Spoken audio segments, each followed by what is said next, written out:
여러분 안녕하십니까? 저인국수학과의 닥터 데이비드 청입니다. 오늘은 밀 음식에 소화를 잘 시키지 못하는 그러한 특별한 질병이 있는데 이것을 셀리악 디지즈라고 합니다. 이것은 밀 속에 있는 글루텐이라는 성분의 이 과민 반응을 가진 그런 특이한 체질인데요. 이 글루텐이 무엇이냐 하면 이것은 밀 속에 있는 이 부질입니다. 그래서 우리가 어릴 때 먹던 이 밀개떡, 그때는 이 쌀이 모자랄까봐 쌀을 아끼기 위해서 밀개떡을 해서 밀로 떡을 해 먹었는데 그것이 사실은 이 글루텐 성분을 이용해서 만든 떡입니다. 그래서 이 글루텐을 소화시키지 못하는 그런 문제가 있는 것이죠. 그래서 이 밀만 소화를 못하는 것이 아니라 다른 영양소 흡수도 이것이 방해를 합니다.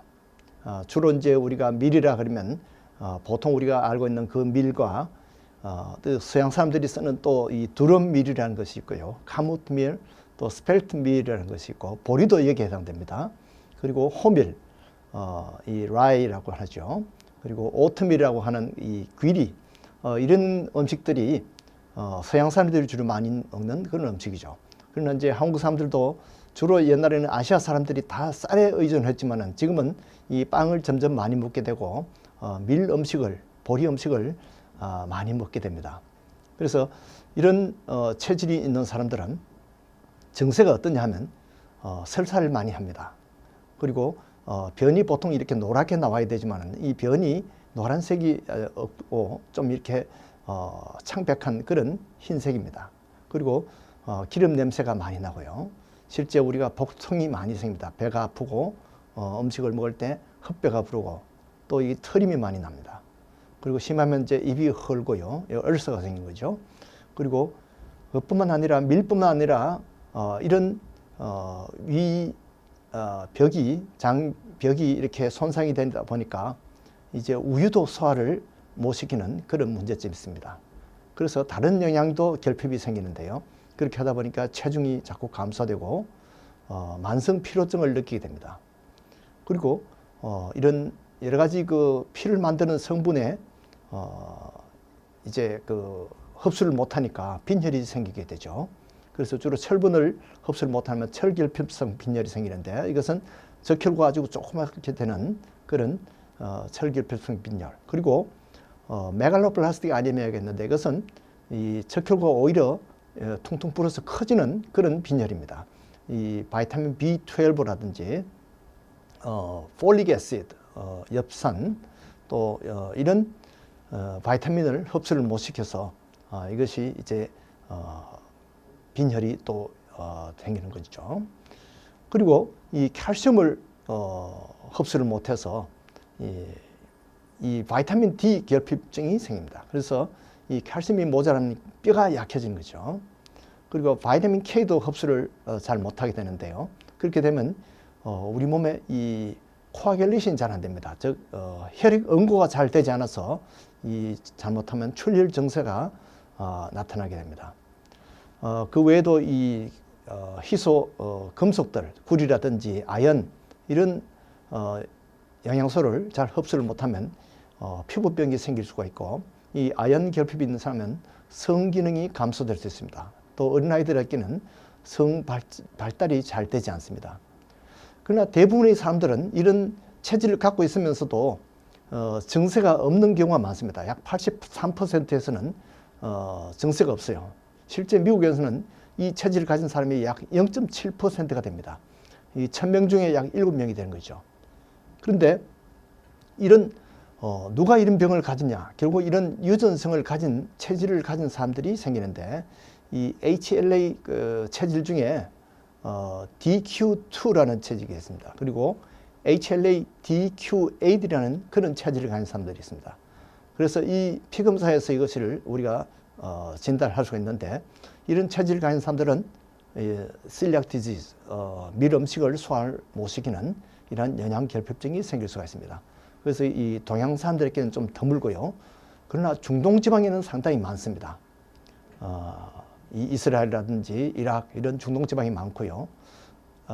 또 하나 중요한 것은 밀 음식을 언제부터 먹느냐에 따라서 보통은 우리가 라면, 체면제, 모유만 먹죠. 또는 이 포뮬라를 먹게 되는데 우유 음식을 먹고 있다가 우리가 이제 밀 음식, 빵을 이렇게 주는 시기가 6개월이나 또는 1살 때 먹으면 좀 더 나을까? 보통 알러지는 우리가 늦게 먹는 것이 유리합니다. 그러나 이 셀리악 디지즈에서는 6개월에 시작하나 1살에 시작하나 2살부터 먹이도록 이것이 대세에는 영향을 미치지 못한다는 것입니다. 그래서 2살부터 밀음식을 먹이기 시작해도 어차피 걸릴 사람들은 걸리게 되는데 어차피 이제 밀음식을 자꾸 먹다 보면 이제 이런 영양 결핍증이 생긴다는 것이죠. 그래서 이런 사람을 어떻게 그러면 진단할 수 있을까요? 우선 우리가 증세를 보면서 의사들은 대개 짐작을 하지만은 그것을 확진하기 위해서는 피검사가 있습니다. 그래서 anti-TTG라는 이런 피검사가 있고요. 그 다음에 anti-endomyosial antibody EMA라는 검사가 있습니다. 이런 검사를 해서 의심이 되는 사람들은 이제 내시경이나 또 조직 검사를 해서 이것을 확진을 하죠. 그런데 또 이런 체질을 가진 사람들이 다른 호르몬 병이 같이 동반하는 수가 많습니다. 그래서 당뇨병, 제1형 당뇨병이라든지 갑상선 저하증 이런 것이 동시에 오기가 쉽기 때문에 일단 피검사에서 같이 하는 것이 좋습니다. 자, 그래서 이런 사람들은 어떻게 치료하면 좋을까요? 치료는 사실은 평생 동안 이 글루텐이 들어있지 않는 음식을 먹어야 됩니다. 그러니까 평생 쌀 음식을 먹어야 되는데 우리한테는 밥을 평생 먹고 살아도 아무 문제가 없습니다. 그러나 늘 빵을 먹던 사람들이 빵을 먹지 마라 그러면 이것이 아주 쉽지 않은 것이죠. 그리고 자기도 모르는 사이에 빵이나 떡이나 또는 다른 과자를 먹었는데 거기에 이 글루텐이 들어있는 밀음식이 들어있었다면 실제 요새는 빵이나 과자에 이 호밀이라든지 밀, 보리빵 뭐 이런 것이 많죠. 그래서 우리가 이 다이어트만 잘하면 이 건강한 체질을 유지할 수가 있습니다.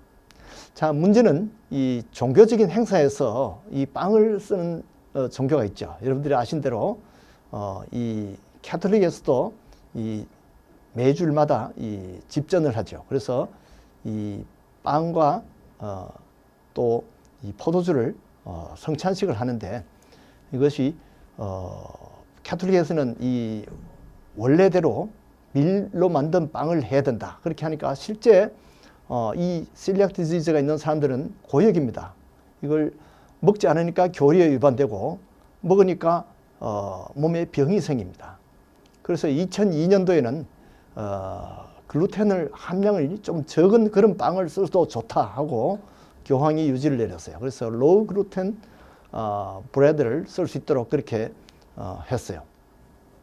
그리고 유대교에서도 이제 이 6월절에는 이 마초라는 효소를 넣지 않는 그 출애굽할 때 쓰던 그 빵, 보통 우리가 무교절이라고 이렇게 하는데 바로 효소가 들어있지 않는 무효소 빵을 말합니다. 그것을 요즘도 이렇게 제조해서 유대인들이 쓰고 있는데 6월절 때는 이 마초라는 그런 빵을 쓰고 있는데 이것이 바로 밀이나 보리, 귀리, 호밀 이런 데서 만든 음식입니다. 그래서 이것이 문제가 되고요. 그래서 개신교에서도 이 성찬식을 할 때 보통 1년에 1, 2회 정도 이렇게 빵을 쓰게 되는데 이런 셀리악 디지즈가 있는 사람들에게는 이것이 큰 고역이 아닐 수 없습니다. 그래서 개신교에서는 제일 먼저 이 글루텐 프리 웨이퍼스 보통 우리가 웨하스라고 하는 이 성찬식 때 쓰는 빵을 이 글루텐 없이 만들 수 있도록 허용을 했습니다. 그래서 이제 개신교에서는 문제가 없지만 아직도 이 유대인이나 유대교라든지 이 캐톨릭에서는 아직도 이것이 건강상의 문제가 될 수 있습니다. 자, 우리 한국 사람들은 조상들이 밀 음식보다 이 쌀 음식을 선택한 것이 우리에게는 복입니다. 예수님이 한 번은 제자들과 이렇게 밀밭을 지나갔죠. 그러다가 제자들이 배가 고파서 이삭을 잘라 먹었습니다. 즉 제자들이 밀서리를 한 것이죠. 우리가 보기에는 범죄 같지만은 유대인들이 거기서 시비를 걸었어요. 서기관들과 바리새인들이 왜 이런 일을 당신들 제자가 하느냐 이렇게 시비를 걸었는데 실제 유대인들에게는 이 배가 고파서 밀밭에서 이렇게 밀서를 하는 것은 합법적이라고 합니다. 그런데 왜 시비를 걸었냐 하면 이 안식일 날 이 밀을 잘라 먹은 것이 추수 일에 해당된다고 해서 안식일 날 일을 했다고 해서 시비를 걸은 것이죠. 자, 그래서 이 계명을 가지고 사람을 살리기 위한 계명이 사람을 정죄하는데 이렇게 썼던 것이죠. 자, 이제 우리는 이 계명을 가지고 다른 사람을 정죄하는 데 쓰지 말고 우리 자신이 생명을 얻는 데 쓰는 그러한 유익한 시간이 되기를 바랍니다. 안녕히 계십시오. 사랑과 정성으로 진료하는 정인국 소아과는 37-28 팔슨스 블루바드에 있습니다. 문의 전화는 718-961-2600입니다.